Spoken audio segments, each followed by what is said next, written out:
የጥብቅና ስራ የሙያ ስራ ነው። የጥብቅና ስራ ለእንጀራ ለዳቦ የሚሰራበት ከሆነ ጥሩ ስራ አይደለም። ምክንያቱም ፍትህ ማስከበር ነው። የተበደለውን ሰው እንዳይበደል መከላከል ነው። ለዳቦ ከሆነ አስቸጋሪ ነገር ነው። ጥብቅናና ርህራሄ አብሮ የሚሄዱ ነገሮች አይደሉም።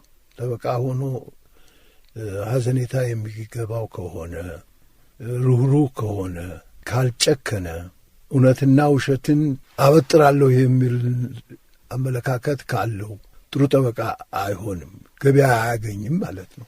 ድክመት ይመስላል። ድክመት ሳይሆን እዚህ ውስጡ ላይ የተጫነው ነገር ነው። የሰውዬ የእውቀት ማነስ ወይም የችሎታ ማነስ ሳይሆን እነዚህ ነገሮች መጨከን ያስፈልጋል። በአንድ ሰው ላይ ማስፈረድ ቀላል ነገር አይደለም። ንብረቱ ይሸጣል፣ ቤት ይፈርሳል፣ ባልና ሚስት ይፋታል። እነዚህ ነገሮች ክፉ ነገሮች ናቸው። እነዚህ ነገር ላይ የጠበቃ እጅ ያርፍበታል። በዚህ ነገር ላይ ጨክኖ ካልሄደ ደንበኛውን ጎዳ ማለት ነው። ወይም ለደንበኛውን ተገቢውን አገልግሎት አልሰጠም ማለት ነው። ጨክኖ ከሄደ ከመንፈሳዊና ከሕሊናው ጋር ይጣላል። ስለዚህ በጣም አስቸጋሪ ድብልቅልቅ የሆነ ነገር ነው እና ስለዚህ ስራው መጥፎ አይደለም። ለሙያ ተብሎ ቢሰራ ግሩም ነው። ለሙያ ካልሆነ ግን ያስቸግራል።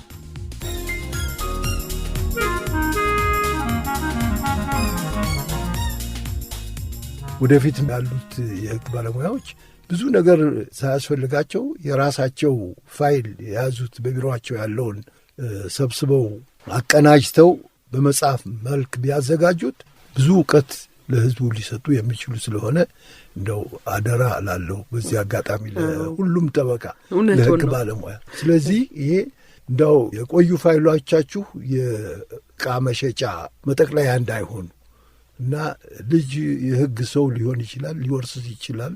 ይሄ የነበሩ ፋይሎች ስንት ቁም ነገር ያላቸው ፋይሎች ለትውልድ ሳይተላለፉ ቁም ነገራቸው ሳይታይ እንደው አብሮ እንዳይቀበሉ።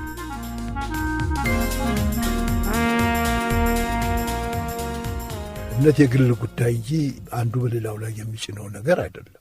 ትልቁ ነገር የሌላውን ሰው መንቀፍ፣ የሌላውን ሰው ማዋረድ፣ የሌላውን ሰው ዝቅ ማድረጉ የማይዋጥ ነው። የራሱን ማክበር የሚያስነቅፍ ነገር አይደለም። ስለዚህ አገሪቱ የጋራችን ነው። ስለዚህ ወንድማማችነት፣ እህትማማችነት፣ አንድነትን፣ ፍቅርን፣ ሰላምን ለሀገራችን መመኘትና መተግበር ነው ያለን። እውነት ነው ሀጂ ደርባቸው።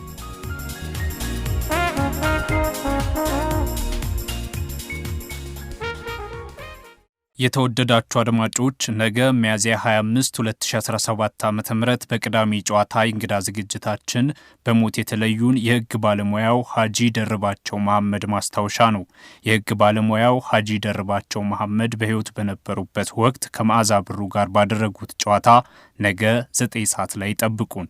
ሸገር 102.1 የእናንተው ሬዲዮ